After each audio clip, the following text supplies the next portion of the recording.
در آغاز سرخط مهمترین رویدادها، تل‌آویو در شوک امنیتی، پدافند ایران کاملا احیا شد و سناریوی درگیری وارد مرحله خطرناک شد.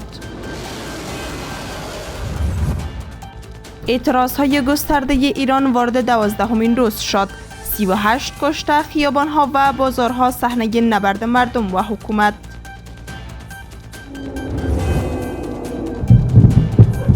زمستان سیاه اوکراین، حمله روسیه بر قدس شهر را خاموش کرد.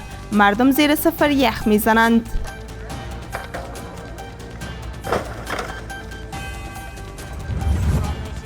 معامله‌ای که جهان را شوکه کرد. ترامپ به دنبال خرید جزیره استراتژیک، خشم اروپا فوران کرد.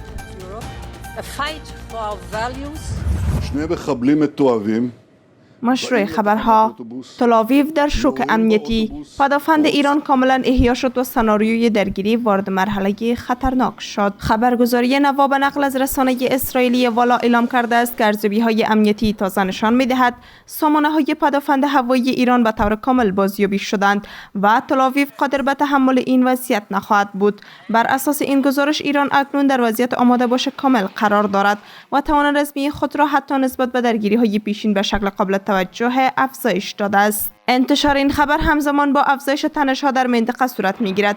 رسانه‌های اسرائیلی هشدار دادند که توان دفاعی ایران موجب نگرانی شدید مقامات امنیتی در تل‌آویو شده است و امکان تجدید درگیری‌ها در صورت بروز هر گونه حادثه پیش‌بینی نشده وجود دارد. کارشناسان امنیتی معتقد هستند که بازیابی کامل سامانه‌های پدافند هوایی ایران می‌تواند معادلات نظامی منطقه را تغییر دهد و تل‌آویو را در برابر تصمیمات سخت نظامی قرار دهد. همچنین آنها تاکید می‌کنند که ایران نسبت به دوره‌های گذشته آمادگی بیشتری برای مقابله با تهدیدات خارجی دارد. در پی این تحولات، تحلیلگران نسبت به افزایش فشارهای سیاسی و نظامی در خاورمیانه هشدار داده و می‌گویند که هر گونه اقدام تحریک‌آمیز می‌تواند به تجدید تنش‌ها و بحران‌های گسترده منجر شود. این گزارش در حال منتشر می‌شود که هفته‌های اخیر شاهد افزایش نگرانی‌های امنیتی در منطقه بودیم و رسانه‌های اسرائیلی بارها به توان دفاعی ایران اشاره کردند. کارشناسان معتقد هستند که وضعیت کنونی حساس‌ترین دوره امنیتی ایران در سالهای اخیر را رقم زده است. اعتراضهای گسترده ایران وارد 12مین روز شد. 38 کشته، خیابانها و بازارها صحنه نبرد مردم و حکومت. اعتراضهای ایرانیان به روز پنجشنبه 18 جدی وارد 12مین روز خود شد و همچنان در شهرهای مختلف کشور ادامه دارد. مردم با تجمع‌های خیابانی، اعتصاب در بازارها و نهادهای مختلف صدای خود را به مسئولان می‌رسانند و خواستار تغییرات فوری هستند. این موج اعتراضها در بیش از 31 آستان ایران ثبت شده و ابعاد آن روز به روز گسترده‌تر می‌شود. نهاد حقوق بشری هرانا گزارش داده است که تاکنون نزدیک به 38 نفر در جریان این اعتراضها جان خود را از دست دادند. این آمار نشان می‌دهد که اعتراضهای جاری یکی از بزرگترین موج‌های نارضایتی عمومی در سالهای اخیر در ایران است. بسیاری از تحلیلگران هشدار دادند که ادامه این اعتراضها می‌تواند پیامدهای سیاسی و اجتماعی گسترده در پی داشته باشد. معترضان با تجمع‌های گسترده و اعتصاب در بازارها فشار خود را افزایش دادند و در برخی مناطق خیابان‌ها به میدان‌های اعتراض و مقاومت مبدل شده است. همزمان مقامات امنیتی هشدار داده است که هیچ نرمش در برابر معترضان صورت نخواهد گرفت و برخورد با تجمع کنندگان ادامه خواهد داشت، اقدامی که می‌تواند باعث تجدید تنش‌ها شود و فضا را بحرانی تر کند. این اعتراضها نه تنها در ایران بلکه در سطح بین المللی نیز بازتاب داشته است.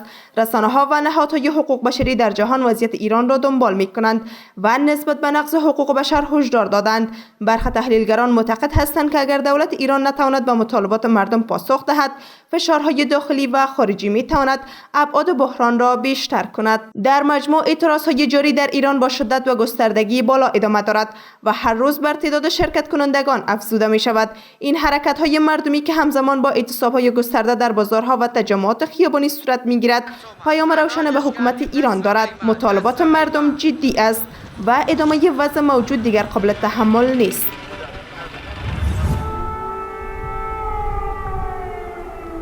زمستان سیاه اوکراین، حمله روسیه بر قدس شهر را خاموش کرد. مردم زیر صفر یخ میزنند. شرکت دولتی شبکه برق اوکراین اوکر انرگو اعلام کرده است که حمله گسترده پهپادی روسیه باعث قطع کامل جریان برق در آستانهای دنیپروپتروفسک و زاپوروژیا شده است. هزاران شهروند در سرمایه زیر 0 درجه بدون برق و گرمایش در شرایط اضطراری قرار گرفتند. روسیه که از آغاز جنگ در فوریه 2022 حملات مستمر علیه اوکراین را دنبال کرده، با رسیدن فصل زمستان بار دیگر زیرساخت‌های حیاتی انرژی را هدف قرار داده است.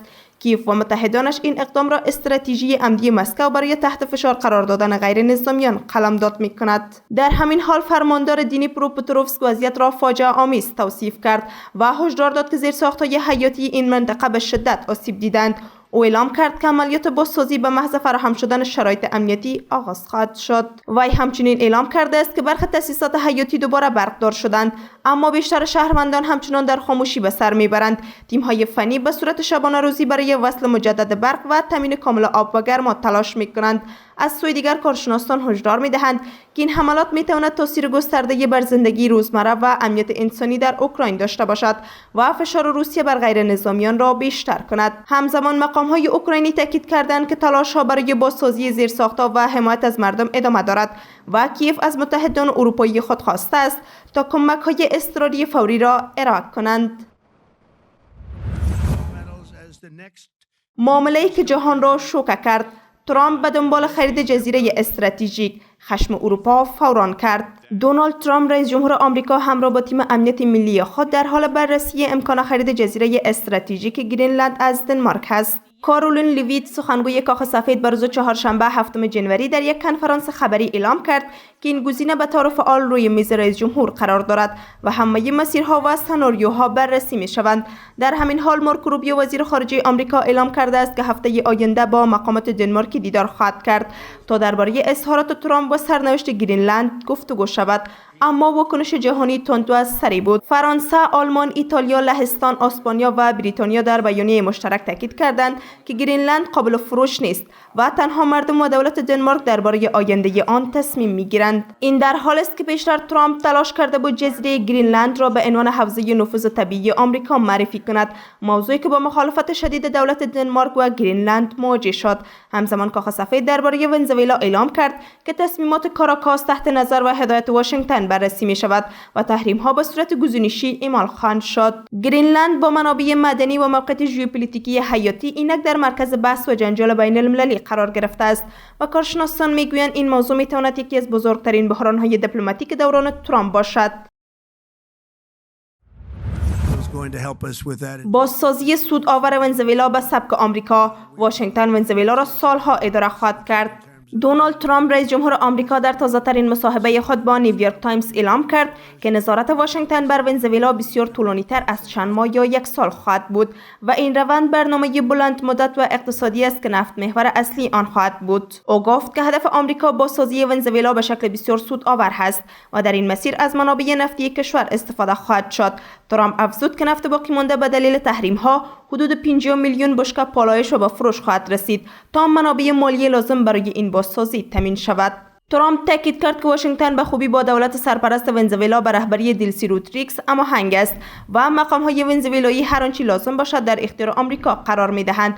همچنین اعلام شد که توافق با کاراکاس انجام شده که دسترسی آمریکا به نفت به ارزش تقریبی 2 میلیارد دلار را فراهم می‌کند و هر گونه مانع برای فعالیت شرکت‌های نفتی آمریکایی می‌تواند با خطر مداخله نظامی روبرو شود. این خبر بازتاب گسترده در سطح بین الملل داشته است. روسیه حمایت خود را از دولت سرپرست ونزوئلا اعلام کرده و ایران و دیگر کشورهای منطقه نسبت به تهدیدات احتمالی آمریکا هشدار دادند. کارشناسان هشدار می‌دهند که این اقدامات ممکن است ثبات منطقه را به خطر بیاندازد و تنش‌ها را افزایش دهد. ترامپ در پایان مصاحبه تاکید کرده است که کنترل آمریکا بر ونزوئلا ممکن است سالها ادامه داشته باشد و نفت این کشور به ابزار اصلی سیاست و اقتصاد واشنگتن تبدیل خواهد شد، برنامه‌ای که می‌تواند تحولات ژئوپلیتیکی گسترده در منطقه و جهان ایجاد کند. جهان سپاس از اینکه بیننده این مجموعه خبری از چینل کوش 24 بودید. وقت بر شما خوش. خدا نگهدار.